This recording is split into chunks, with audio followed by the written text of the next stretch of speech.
and property. Implicit was linked to the police. Why the police said no, they were looking for hoodlums and came here, and the hoodlums ignited the fire. But the thing on ground now is that the traders believe and blaming police for this inferno. How much has been destroyed? What happened? Tony Okafor is live in Nnewi trying to talk to people and stakeholders. One of them now is an eyewitness. He's an eyewitness. Tell us what you really saw. Yes, there was a fire incident on Wednesday, and the story was that police and other security operatives chased hoodlums into a valley, and incidentally, there was a fire outbreak.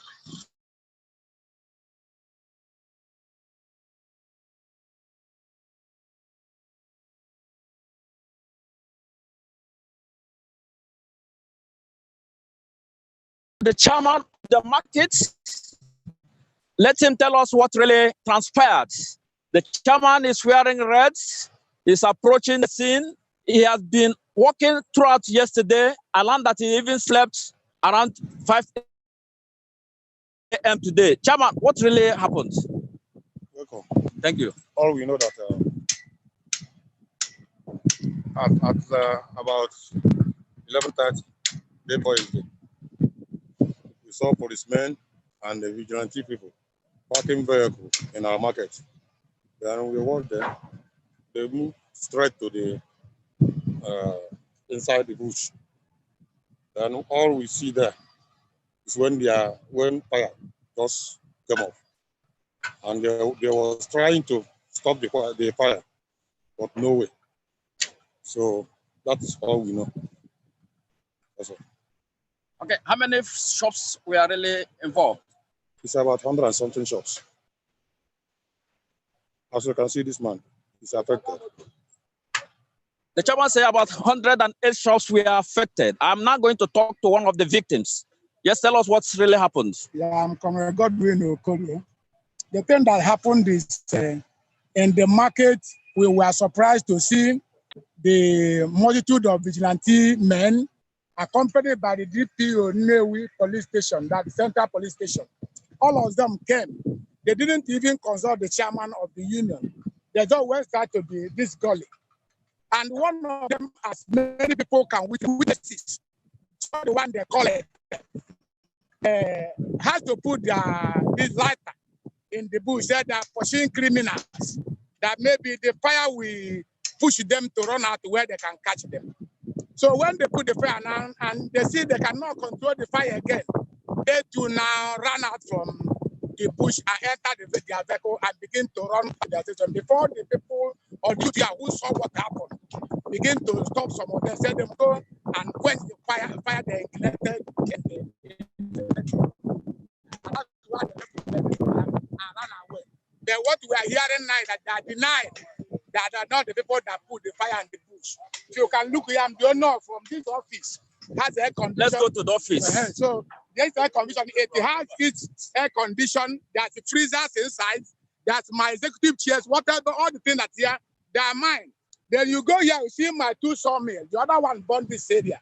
And this one's here and get burned. From here to here, it's Igodo own. I lost almost 16 engines. And this is my colleague here, Ifeanyi. This one wearing it. Lost almost 3 engines. And all these racial people along here, they lost everything they had. Okay, you can see in this timber shade, the government gave us borehole, but they cannot even allow this borehole to work. The chairman himself, because there's no water. They can, and this is that time. Sometimes we become surprised if it is a not. They will say because it is not, nobody could come and stop the fire. Sorry, it couldn't help us. See all the damages here. I have only 2/3 of what that spoiled this area. Look at my office. The only office this side. You see, they couldn't do anything. See where people standing there. It's my engine. All this thing. This man too, his things up there. So they couldn't come. If said they give us assistance, the chairman and the water, this thing could not have gone to this extent. But the major people that ignited fire was the police and one they call a tell from Uruagu here, the vigilante chairman. There are witnesses. We have more than 30 witnesses, people who were watching them because they ran into the bush and people ran after them to know what is happening. And the DPO said he should put fire so that the criminals will run away. But now that denying it, begin to say it is the criminal that put fire. The criminal, you said, they started from a 100-foot road. Okay, see how far where the 100-foot road is. How can 100-foot road go to Timber Street? According to them, this is for 100-foot road. 100-foot road, now how can it be in Timber Street? And can you see any fire? Mr. Don't check. Can you see any fire that started for 100-foot road? No? It's just here, it's the police. And they have rendered us useless, and there's nothing we can do. Okay, let's hear from, My name is Ifeanyi. And what really happened is that we are here on Wednesday afternoon around 12 noon. So around 11, 12 noon. So we saw some set of policemen leaded by the DPO with some troops, the Articles and the Nnewi vigilante, this Unko, that there is their head. So they went inside this from here. The next thing we saw we saw him. He was wearing this native hotel. The DPO wearing native. I saw them too well. So the next thing is that DPO and all these people, what his name is, was told them just. We saw him. He just on his lighter. We were shouting, "Stop! Stop! Stop! Here is the patient that you will spoil things here." They don't even care to listen to anyone. The next thing, the fire blew up. Then we were trying to control our properties. We went to the borehole, straight long to the hose, to the this. Honestly speaking, I know it's not intentional, but they are stupid interests. They use it to destroy our own properties. They didn't come here to want timber ship, but they are the people that want to know anything about it. That was the criminals that did it. They are typical liars. We saw them. I saw them with my two naked eyes. I'm a black witness. We can count up to more than 100 people that saw them. We lined up here. We saw everything that happened. So when it happens, when the fire was above their own capacity to control, they ran out from the embassy, use harassing bullets to escape. So we can't go and put someone that is with arm. We can't do that. So we all concentrate to control the situation of this place to make sure that here is not hot. But we can't help it because look at this tanker. The only tanker that agreed to come and help us get burned. We are helpless. No tanker agreed to enter here again. We cannot use hand to quench fire. Our borehole don't have enough capacity. Don't have enough capacity to control this. So this our borehole is just like first aid. So this is what happened. So you in particular, how much did you think you have lost in this? I have lost over 10 million naira here. So they have rendered me useless.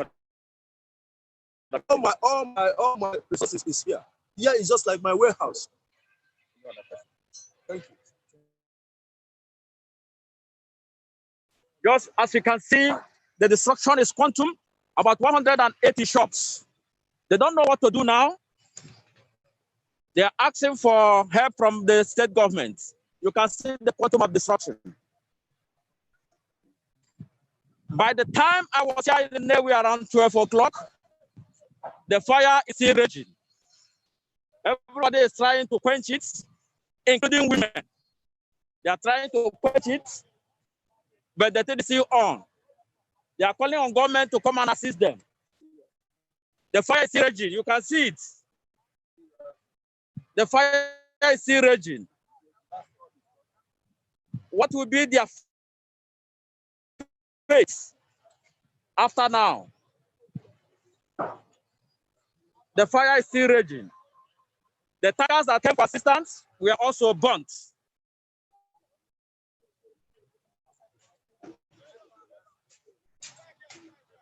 The tanker that came for assistance was also burnt in the process. So we are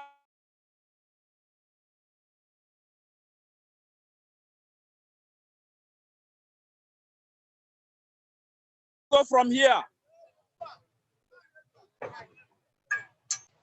You can see the fire is on. that came for assistance was burnt.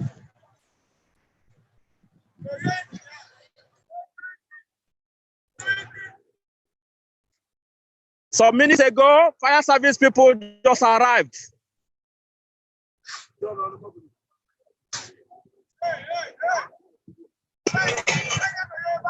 Just some minutes ago, they arrived because the fire is still raging. It's quantum destruction. When contacted, the police public relations officer in Anambra State, Mr. Haruna Mohammed, said they were pursuing hoodlums into the market and the hoodlums ignited the fire.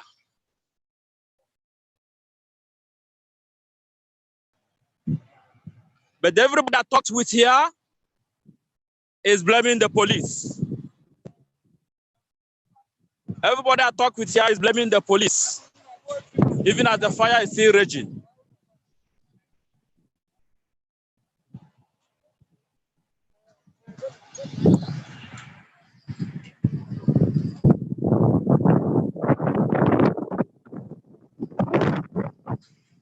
One tanker man was even burnt.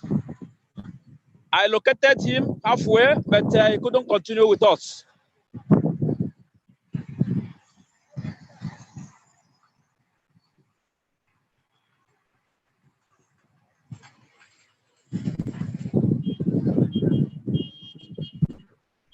Where do we go from here?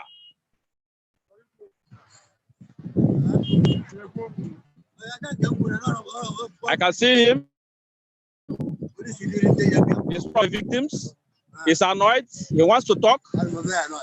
He says he's very, very annoyed. Please, can you talk to us? He's speaking in vernacular.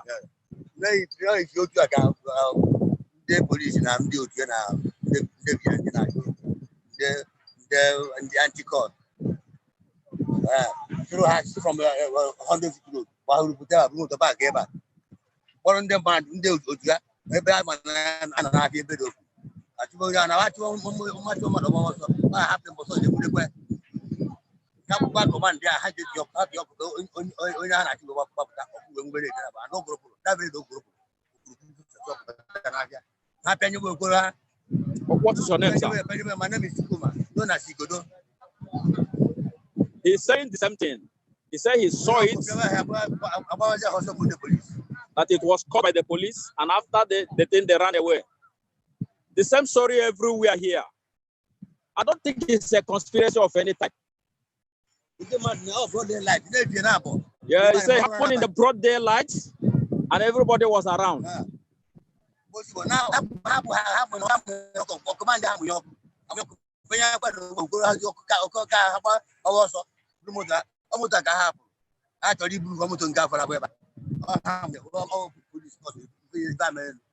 Okay, how much did you lose? Billions. He said he lost millions, including his engine, engine. About 8 heavy machines. So what do you want government to do for you, sir? Yeah, actually, what I said, all government, they want government to come and assist. So because I have no police, all government. Since it is police that done it, they are government agents. Yes. So government should come and assist us. Yes. I am to come and pay us compensation. Too much. 1 million. So when you get 100. So it's in the models. So how about us? Thank you very much. My name